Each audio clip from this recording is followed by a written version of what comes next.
Quel est le premier commandement que le premier juif de la création a reçu? Nous l'avons lu cette semaine dans la paracha Lech Lecha. Pars.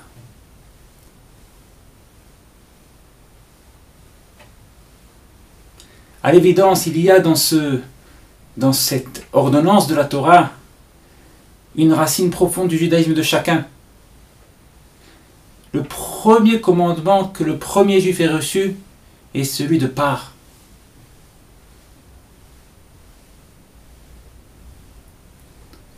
Rabbi Nathan explique quel est l'enseignement qui se trouve caché dans ces mots de la Torah à l'égard de chacun de nous. Lech Lecha a deux traductions. La première, celle que Rashi rapporte, Lech Lecha, pars pour toi, pour ton bien.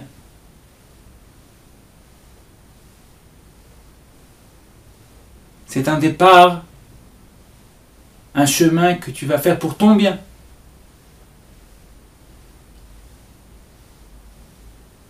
La seconde est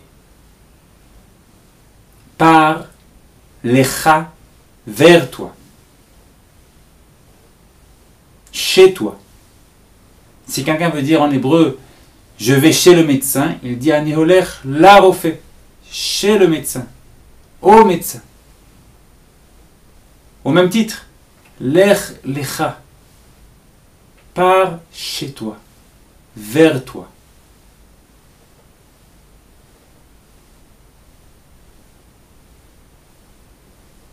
Dit Rabbi Nathan de Breslev, telle est ici l'injonction si fondamentale qu'Hachem donne à chacun de nous. Pars vers toi, pars en recherche. Qui est ce toi? Dit Rabbi Nathan de Breslev, ta neshama. Un juif est une neshama. Un juif est une âme pure. Telle est son identité. Tout ce qu'il ressent,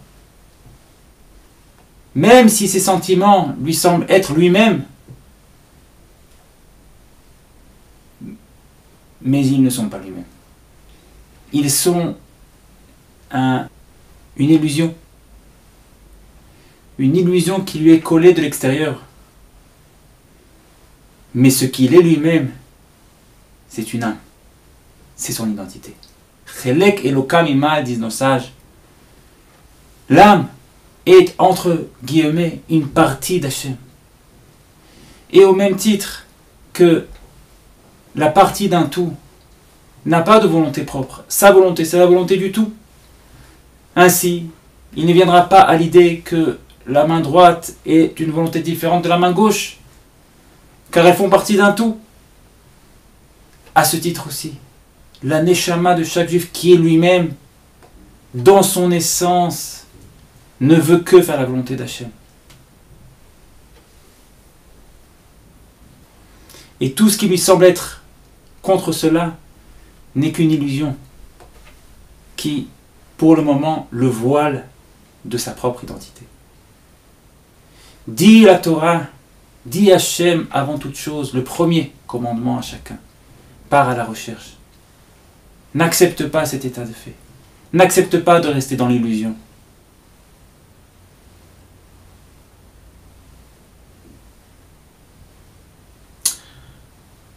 À ce point que le rabbi Shlomo de Karlin ce grand maître de la chassidoute, sur lequel certains tzadikim ont dit que le jour de son Yortzeit, l'anniversaire de son décès, est un jour comparable au jour de Yom Kippour, s'exclama une fois et dit que lorsque chaque juif quittera ce monde pour se rendre en haut et devra passer devant le tribunal céleste, dit le Rabbi Shlomo de Karlin, celui-ci ne lui posera qu'une seule question.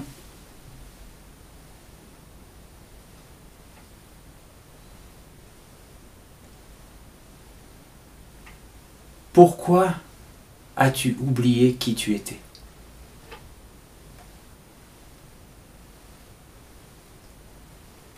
Telle sera la question à chacun du tribunal céleste. Car tout le reste, toutes les fautes, tout ce qui aurait dû être fait n'a pas été fait, n'est que la conséquence de cet oubli. Pourquoi as-tu oublié qui tu es?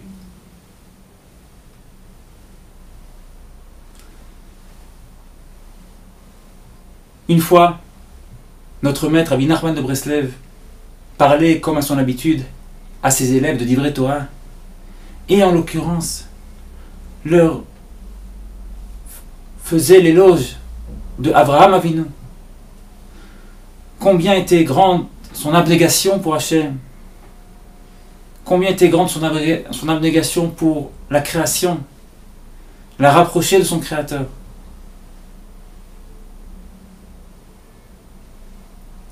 Et au milieu de ces saintes paroles, voilà qu'un élève intervint et dit au saint Rebbe, Rebbe, mais d'où pouvons-nous prendre un tel cœur? Comment, moi, homme si simple, puis-je aussi un jour avoir ce cœur de Avraham Avinu?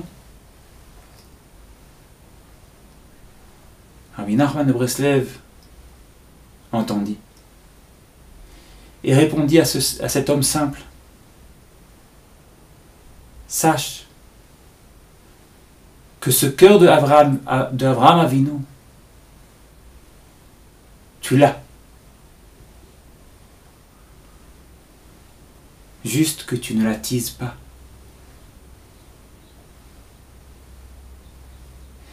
Écrit le grand Rabbi Avraham ben Rabbi Nachman sur ce récit-là, de ce dialogue entre Rabbi Nachman de Breslev et cet élève,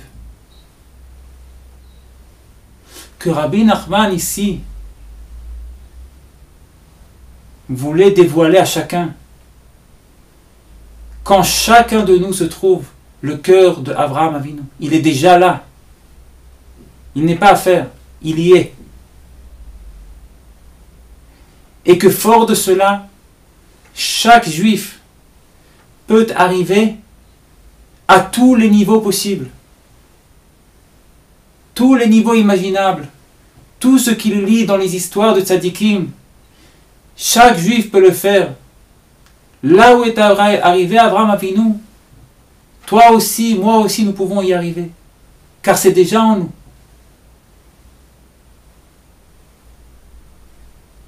Mais il faut le chercher.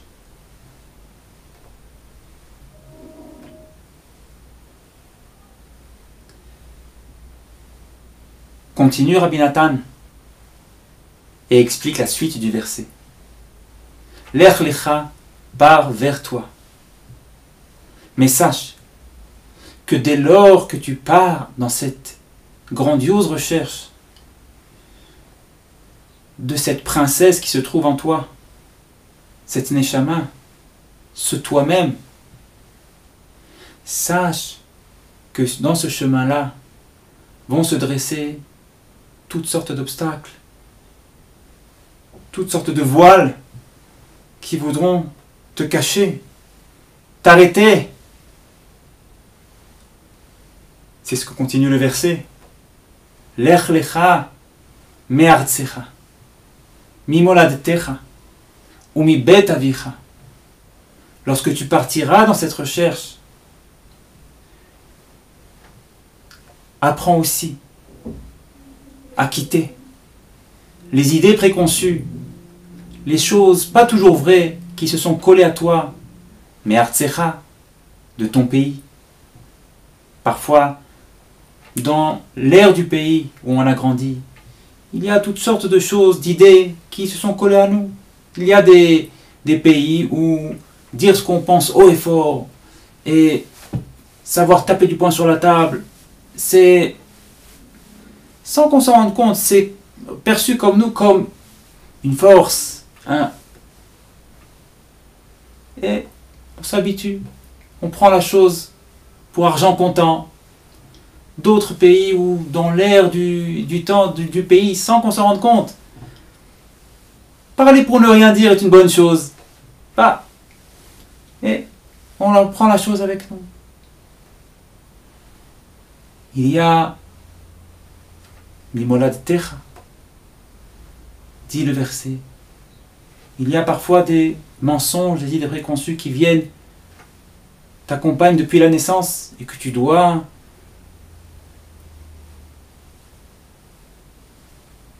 écarter de ton chemin pour rechercher la vérité. Il y a aussi des mensonges qui t'ont accompagné lorsque tu as grandi dans ta famille. Toutes sortes de sillons dans lesquels tu es rentré sans réfléchir. Ah, j'ai grandi comme ça. Et j'ai reçu de ma jeunesse une vision de la vie comme ça, une vision de la famille comme ça, une vision du Shabbat comme ça. Parfois j'ai même mis un titre à la chose. Moi, on est traditionnaliste, voilà. On est toutes sortes de sillons dans lesquels on est parfois rentré sans s'en rendre compte. On a mis des œillères autour de nous. On ne regarde ni à droite, ni à gauche. Et on avance. Année après année. Ibet avicha, dit le verset. Ces mensonges-là aussi. Ces sillons d'indifférence aussi. Sois conscient qu'ils existent. Et ne les accepte pas. N'accepte rien qui t'écarte de cette recherche de toi-même. Continue Rabbi Nathan de Breslev et explique la fin du verset. Lorsque tu partiras dans cette recherche, l'ech lecha, et que tu lutteras contre ces idées préconçues, ces mensonges de Artsecha, ton pays, Moladtecha, ta naissance, Betavicha, ta famille, alors à coup sûr, tu arriveras, comme conclut le verset, El haaretz asher ha'eka, à la terre sainte, la terre d'Israël, Eretz Israël. Que représente Eretz Israël? Eretz signifie la terre, la matérialité. Israël, la spiritualité. Eretz Israël. Le matériel et le spirituel s'uniront en toi. À la fois tu vivras ici-bas, mais tout en étant ici-bas, dans les choses de ce monde, tu sauras toujours y trouver la proximité d'Hachem, la main d'Hachem.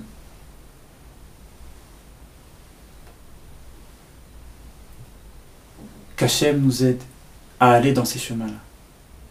Qu'Hachem nous aide à aller dans le chemin de notre père Avraham Avinu. Avraham Avinu était pauvre, la risée de tous, jeté au feu, stérile. On lui prit sa femme. Qu'est-ce qui ne lui est pas arrivé? Mais il n'a pas laissé tomber. La vérité, il la chercha et la cherchera jusqu'à ce qu'il la trouve.